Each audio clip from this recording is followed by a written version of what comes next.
যত ভোগ করবেন তত ভোগ করার বাসনা জাগবে। তাই ভোগগুলোকে ত্যাগ করতে শিখুন, তাহলে আপনি আমি সাধন ভজন করছি বলতে পারবো। সাধন ভজন করছি, শুধু সাধন ভজন করছি, এই করছি সেই করছি, কিন্তু আসল তো আমার ভিতরটা ঠিক হচ্ছে না। এইটাই তো সমস্যা আমার। আমার সমস্যা তো এইটা। ওরে যার বাবলা পাতার কষ লেগেছে, ওই কষ যাইরে ধুইলে সাবানে, সাবানে মনের ময়লা, এই মনের ময়লা যাইব কেমনে। একদিন গুরুকে জিজ্ঞেস করছি, হে গুরু, গুরু গো, ও গুরু, মনের ময়লা যাইব কেমনে?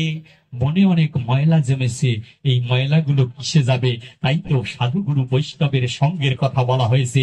বৈষ্ণব সঙ্গে যদি কৃপা করে আমরা আসতে পারি, বৈষ্ণব সঙ্গে ইন্দ্রিয় নয়, আপনার মন নামক ইন্দ্রিয় যদি বৈষ্ণব সঙ্গে আসে, আর মন নামক আয়নায় যে ময়লা জমেছে, ওই ময়লায় যদি বৈষ্ণবের পদধূলি দ্বারা মার্জন করা যায়, সেই আয়নার মধ্যেই আমরা রাধা কৃষ্ণের যুগলকে আমরা দর্শন করব।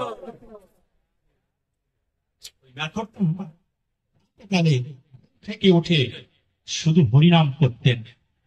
হরিনাম করতে করতে করতে করতে একদিন তো হরির কৃপা লাভ হয়ে গেল।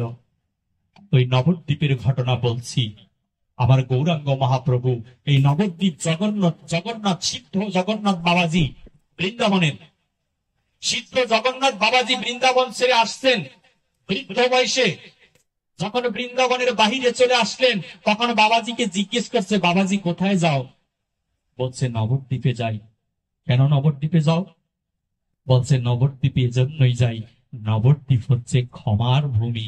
ওইখানে যে ক্ষমা করার জন্য গৌরাঙ্গ মহাপ্রভু এসেছে, নিতাই এসেছে।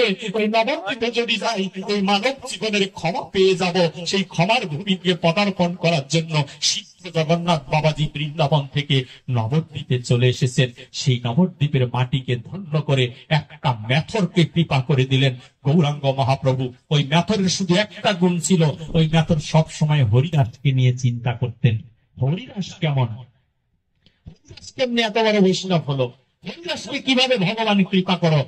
24 আওয়ার্স ওই মেথর ঘুম থেকে উঠে মদ খায়, হরিদাসকে নিয়ে ভাবে, মাংস খায়, হরিদাসকে নিয়ে ভাবে, কিন্তু বদনে হরিনাম ছেড়ে দেয় না। আমি বলি না আপনারা মাছ মাংস খান, এটা ওনার স্বভাব ছিল।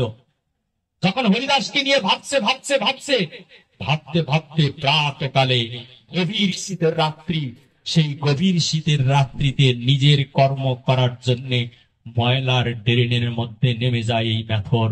নেমে গিয়ে সেইখানে বসে এই মেথর প্রাতকালে ঘুম থেকে উঠে ভোর আরতি কীর্তনের সুরে মধুর কণ্ঠে তিনি গাও গাও এই গান, মধু মাখায়া সুরে। মধু মাখায়া ছাড়া গান কীর্তন করে কোনো লাভ নাই। বলেছে সুরের সাথে একটুখানি মধু মাখায় নাও, মধু মাখাইয়া সুরে ওই নামে কীর্তন করো।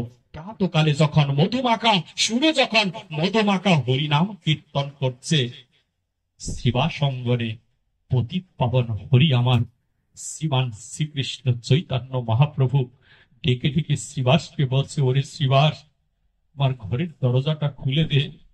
বলছে, প্রভু কি বলছো, এত ভোরবেলা কেন দরজা খুলবো?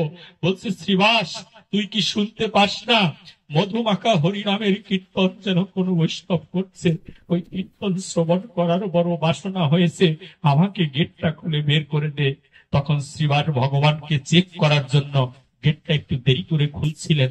তখন শ্রীবাসকে ধমক দিয়ে গৌরাঙ্গ মহাপ্রভু বলেছিলেন, যদি না খুলে দেস, এই গৃহে কোনোদিন আর আসবো না, এই গৃহ ছেড়ে চলে যাব, আর কখনো তুই আমাকে লাভ করতে পারবি না।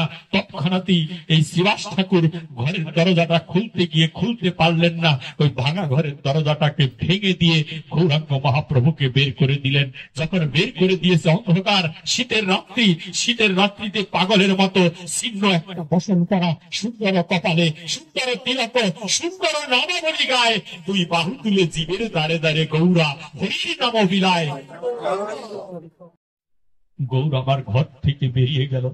শ্রীবাস পিছন দিয়ে দৌড়ে দৌড়ে মহাপ্রভুর পিছনে পিছনে যাচ্ছে। নবদ্বীপের বৈষ্ণবের এই দৃশ্য দর্শন করে স্বপ্নের মধ্যে যার যার ঘর থেকে বেরিয়ে আসছেন যে প্রভু দৌড় দিয়ে কোথায় যাচ্ছে পাগলের মতো করে, মত্ত হাতির নেয়। গিয়ে দেখে শ্রীবাস অঙ্গনের অদূরে একটা মেথর ড্রেনের মধ্যে বসে কীর্তন করছে। মেথরটাকে ডেকে বলল, ওরে মেথর, কীর্তন যদি করবি তাহলে আমার বুকে এসে কীর্তন কর। কীর্তন কেন বুক থেকে করছিস? পারলে আমার বুকে এসে হরিনাম কীর্তন কর। এই কীর্তন শ্রবণ করার জন্য, এই কীর্তনের আসলে ভগবানের পদধূলি গায়ে রাখার জন্য আমি পতিত পাবন হরি, আমি রামচন্দ্র, আমি কৃষ্ণ আজকে একটা গরিবের ঘরে এসে রূপে আবির্ভূত হয়েছি, শুধুমাত্র বৈষ্ণবের পদধূলি গায়ে মেখে নেওয়ার জন্য এসেছি। গৌরাঙ্গ মহাপ্রভু মেথরটাকে যখন ধরে উঠাতে গেলেন, মেথরের হাতে একটি ড্রেন পরিষ্কার করার লাঠি ছিল, ওই লাঠিটা নিয়ে উপরে উঠলেন। মেথরটা বললেন, হে সন্ন্যাসী, কে তুমি? তোমাকে তো এই তল্লাটে আমি কখনো দেখিনি, তুমি কে? আমার গৌরাঙ্গ মহাপ্রভু বলছে, আমাকে এই তল্লাটে কেউ দেখতে পায় না, শুধু একজনই দেখে, যেজন আমার হরিনামের দাস হয়ে যায়, যেজন আমার হরিনামের দাস হয়, এইরকম ভক্তই তো আমাকে দেখতে পায়। তুই তো দাস হয়েছিস, তাই তো তুই আমায় দেখতে পেয়েছিস। বলছে, প্রভু তোমার কপালে তিলক দেখছি। সে তো জানে না যে এটা ভগবান।